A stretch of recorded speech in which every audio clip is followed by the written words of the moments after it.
नमस्कार दोस्तों।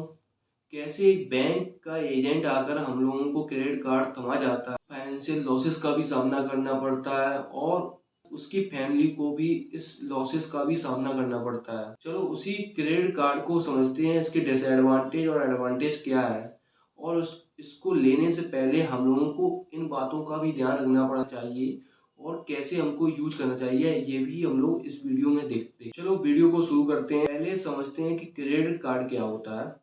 Credit card bank के द्वारा दी गई एक लिमिट होती है जिसको हम लोग यूज कर सकते हैं किसी भी परचेजिंग में। जैसे हम लोग मॉल जाते हैं तो वहाँ पर हम भी यूज कर सकते हैं, किसी ग्रोसरी स्टोर में जाते हैं तो वहाँ पर भी यूज कर सकते हैं, हम लोग ऑनलाइन भी यूज कर सकते हैं जैसे अमेजोन पे परचेज करके, फ्लिपकार्ट पे परचेज कर सकते हैं। कई जगह हम इसका यूज कर सकते हैं कि कई सारे ड्रॉबैक्स भी होते हैं, इसके एडवांटेज भी होते हैं। पहले हम लोग इसके एडवांटेज क्या होते हैं, इसको हम आराम से इसको पॉकेट में रख सकते हैं विदाउट कैश, इसका यूज कर सकते हैं। दूसरा है, ये कई सारे ऑफर भी प्रोवाइड कराता है और कैशबैक भी देता है। जैसे कि एग्जांपल के तौर पे अगर आप लोग अमेजोन पे या फ्लिपकार्ट पे कोई भी अगर फ़ोन खरीदते हैं, कोई भी एक्स वाई जेड खरीदते हैं तो वहाँ पर आपको देखने को मिल सकता है कि 3,000 का कैशबैक या कोई डिस्काउंट आ रहा है, तो देखने को मिल सकता है। दूसरा है, इसमें हम लोगों को ईएमआई का भी ऑप्शन मिल जाता है क्रेडिट कार्ड के थ्रू। सारे कुछ एडवांटेज थे, एडवांटेज तो हैं लेकिन इसको कई लोग यूज नहीं कर पाते हैं, करते। चलो समझते पर डिसएडवांटेज होते हैं, उसके उसके बाद हम आपको बताएंगे कैसे इसका यूज करना चाहिए और किन किन बातों को ध्यान रखना चाहिए। डिसएडवांटेज क्या है?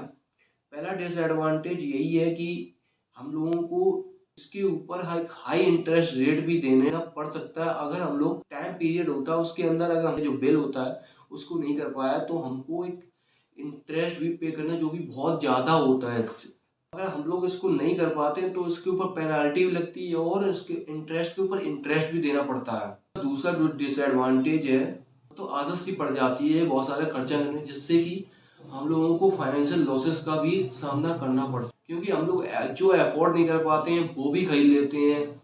क्योंकि आपकी जो इनकम होती 50,000, आप खरीद रहे हैं 1 लाख।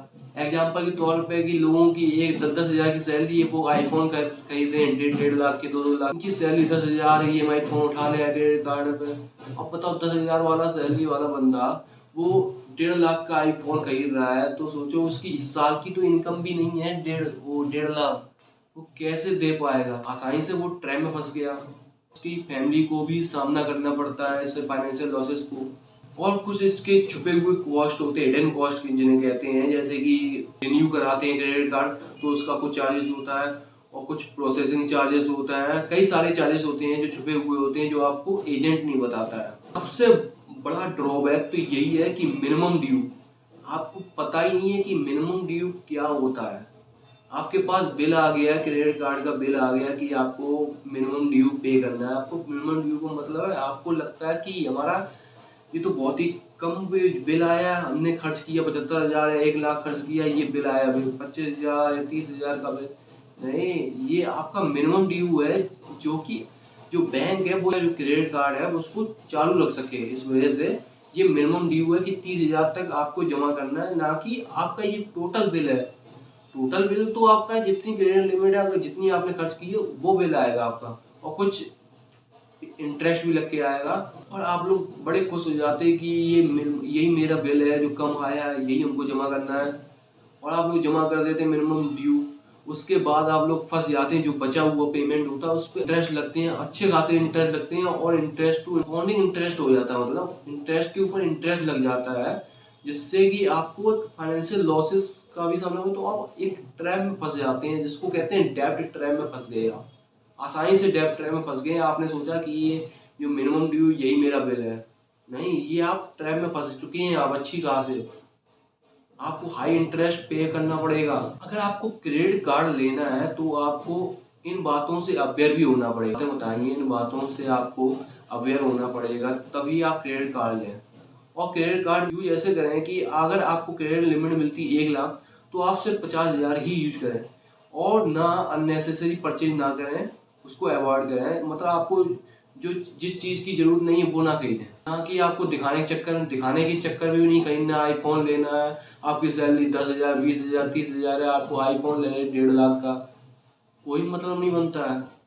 इससे आप ट्रैप में ही फंसोगे। और आपको हाई इंटरेस्ट से बचने के लिए आपको जो बिल आएगा उसको आपको टाइम पीरियड के अंदर आप अगर जमा करते हैं तो आप जो बिल लगती है वो आप उससे बच जाएंगे। पहली बात तो आप 50% ही खर्च करें, उसके बाद आप लोग टाइम से उसका बिल पेमेंट कर दें, जिससे कि आप लोग फाइनेंशियल लॉसेस से भी बच सकते हैं और इस ट्रैप में भी बच सकते हैं। और आप लोग जो भी बैंक का जो क्रेडिट कार्ड का जो टर्म और कंडीशन होता है उसको पढ़ें और उसी के साथ चलें, उसको अप्लाई करें। क्रेडिट कार्ड को अच्छे से यूज कर पाएंगे। तो कई लोग होते हैं जो हमारे देश में, ऐसे बहुत सारे लोग हैं जो डेट ट्रैप में फंस चुके हैं क्रेडिट कार्ड की वजह से, क्योंकि उनको अवेयर नहीं होता है कि क्रेडिट कार्ड का क्या क्या एडवांटेज है, क्या क्या डिसएडवांटेज है। उनको पता ही नहीं होता है कौन कौन से कॉस्ट लगते हैं, कौन कौन से चार्जेस देने पड़ते हैं, क्योंकि एजेंट नहीं बताता है। एजेंट को उनको कमीशन मिलता है, जब जितने वो क्रेडिट कार्ड खुलवाएगा उतना उसका कमीशन बनेगा। अगर आपको क्रेडिट कार्ड यूज करना है तो इन बातों को ध्यान में रखकर ही यूज करें। अगर आप लोग भी इस क्रेडिट कार्ड के ट्रैप में फंस चुके हैं तो आप जरूर वीडियो के नीचे आकर कमेंट करें और वीडियो को लाइक शेयर भी करें और चैनल को जरूर सब्सक्राइब कर लें ऐसे ही नॉलेजेबल वीडियो के लिए।